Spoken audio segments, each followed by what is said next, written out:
শুক্রবার অল ত্রিপুরা শান্তিকালে আশ্রম অ্যাসোসিয়েশনের পক্ষ থেকে স্মৃতিচারণ অনুষ্ঠান আগরতলা রবীন্দ্র শতবার্ষিকী ভবনে করা হয়। উপস্থিত ছিলেন প্রাক্তন উপমুখ্যমন্ত্রী জিষ্ণু দেববর্মা সহ অন্যান্যরা। অনুষ্ঠানে বক্তব্য রাখতে গিয়ে জিষ্ণু দেববর্মা বলেন, গোটা বিশ্ব ব্রহ্মাণ্ডে যা কিছুই হচ্ছে সমস্ত কিছুরই মূলে রয়েছে সনাতনী চিন্তাভাবনা এবং তার আদর্শ।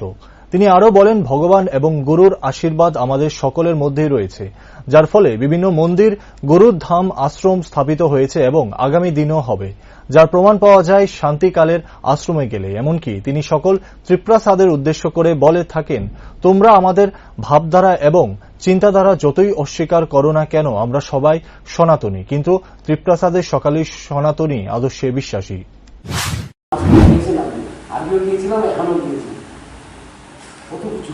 ভগবানের ইচ্ছা থাকলে কি না হয়, ভগবানের ইচ্ছা যদি থাকে, গুরুর কৃপা যদি থাকে, কি না হয়, সেটা ওনার আশ্রমই প্রমাণ।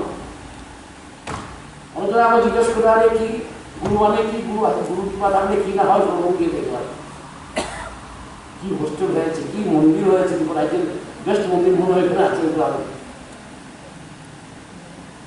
দেখার মতো।